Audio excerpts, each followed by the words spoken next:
হযরত আবু হুরায়রা রাদিয়াল্লাহু তাআলা আনহু হতে বর্ণিত আছে, নবী সাল্লাল্লাহু আলাইহি সাল্লাম বলেন, আমার ঘর আমার মিম্বারের মাঝের জায়গা জান্নাতের বাগিচাগুলোর মধ্যকার একটি বাগিচা। হাদিসটি তিরমিজিতে 3916 নম্বরে রয়েছে, সহিহ বুখারী এবং সহিহ মুসলিমে রয়েছে। হযরত আবু হুরায়রা রাদিয়াল্লাহু তাআলা আনহু হতে বর্ণিত আছে, তিনি বলেন, মদিনায় যদি আমি ও হরিণের স্বরে বেড়াতে দেখি তবে সেটাকে ভয় ও দেখাবো না, কেননা রাসূল সাল্লাল্লাহু আলাইহি সাল্লাম বলেছেন, মদিনার 2 ও কলঙ্কময় এলাকা মধ্যবর্তী জায়গা হারাম। হাদিসটি 3921 নম্বর রয়েছে তিরমিজিতে, সহিহ বুখারীতে 1873, সহিহ মুসলিমের 4th খণ্ডে 116 নম্বর রয়েছে। হযরত আনাস ইবনে মালিক রাদিয়াল্লাহু তাআলা আনহু হতে বর্ণিত আছে, উহুদ পাহাড় রাসূল সাল্লাল্লাহু আলাইহি সাল্লামের দৃষ্টিগোচর হইলে তিনি বলেন, এই পাহাড় আমাদেরও মহব্বত করে এবং আমরাও তাকে মহব্বত করি। হে আল্লাহ, ইব্রাহিম আলাইহিস সালাম নিশ্চয় মক্কার ও হারাম ঘোষণা করেছেন, আর আমি এই 2 কলঙ্কময় এলাকার মধ্যবর্তী জায়গাটিকে হারাম ঘোষণা করলাম। হাদিসটি তিরমিজিতে 3922, সহিহ বুখারী এবং সহিহ মুসলিমে রয়েছে। হযরত আবু হুরায়রা রাদিয়াল্লাহু তাআলা আনহু হতে বর্ণিত আছে, রাসূল সাল্লাল্লাহু আলাইহি সাল্লাম বলেছেন, কেউ মদিনার ও দুর্ভিক্ষ, কষ্ট, কাঠিন্য সহ্য করলে কিয়ামতের দিন তার জন্য আমি ও অবশ্যই সাক্ষী অথবা সুপারিশকারী হইব। হাদিসটি তিরমিজিতে 3924 নম্বর রয়েছে, সহিহ মুসলিমে রয়েছে।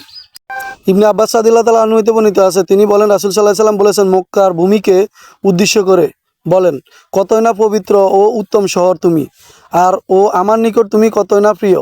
আমার সহজাতি যদি ও তোমার হইতে আমাকে বিতাড়িত না করত, তবে আমি তোমাকে ব্যতীত অন্য কোথাও বসবাস করতাম না। হাদিসটি তিরমিজিতে 39। জাবির ইবনে আব্দুল্লাহ রাদিয়াল্লাহু তাআলা আনহু বলেন, তিনি ও উম্মু শারিক রাদিয়াল্লাহু তাআলা আনহুকে বলতে শুনেছেন, রাসূল সাল্লাল্লাহু আলাইহি সাল্লাম বলেছেন, লোকেরা দাজ্জালের ভয়ে পলায়ন করবে, অবশেষে তারা পাহাড়ের পর্বতে গিয়ে আশ্রয় নিবে। উম্মু শারিক প্রশ্ন করলেন, হে আল্লাহ রাসূল সাল্লাল্লাহু আলাইহি সাল্লাম, সে সময় আরবরা কোথায় থাকবে? তিনি বললেন, সে সময় তারা ও সংখ্যা অতি নগণ্য হইবে। হাদিসটি তিরমিজিতে 3930 এবং সহিহ মুসলিমে হাদিসটি রয়েছে। হযরত যায়েদ ইবনে সাবিত রাদিয়াল্লাহু তাআলা আনহু হতে বর্ণিত আছে, রাসূল সাল্লাল্লাহু আলাইহি সাল্লাম বলেন, ইয়ামান দেশের দিকে তাকিয়ে বললেন, হে আল্লাহ, তাদের মন ও আমাদের দিকে ফিরিয়ে দিন এবং আমাদের সা ও মুদ্দ এই বারাকাত দান করুন। হাদিসটি তিরমিজিতে 3934 নম্বর রয়েছে, মিশকাতে রয়েছে এবং ইরওয়া কিতাবে রয়েছে। হযরত আবু হুরায়রা রাদিয়াল্লাহু তাআলা আনহু হতে বর্ণিত আছে, তিনি বলেন, রাসূল সাল্লাল্লাহু আলাইহি সাল্লাম বলেছেন, তোমাদের নিকট ইয়েমেনবাসী এসেছে, তারা খুব নরম মন এবং কোমল হৃদয়ের লোক। ইমান ও ইয়ামেন হইতে এসেছে এবং প্রজ্ঞা ও ইয়ামেন হইতে এসেছে। হাদিসটি 3935 নম্বরে রয়েছে। হযরত আবু হুরায়রা রাদিয়াল্লাহু তাআলা আনহু হতে বর্ণিত আছে, তিনি বলেন, রাসূল সাল্লাল্লাহু আলাইহি সাল্লাম বলেছেন, রাজত্ব কুরাইশদের মাঝে, বিচার বিধান আনসারদের মধ্যে, সুমধুর সুরে আজান এবং হাবশীদের মাঝে, এবং আমানতদারীদের আজাদ অর্থাৎ ইয়ামেনবাসীদের মাঝে। হাদিসটি 3936 নম্বর রয়েছে তিরমিজিতে, সহিহ কিতাবে 1083। গাইলান ইবনে জারির রহমতুল্লাহ আলাইহি হইতে বর্ণিত, আনাস ইবনে মালিক রাদিয়াল্লাহু তাআলা আনহু বলেছেন,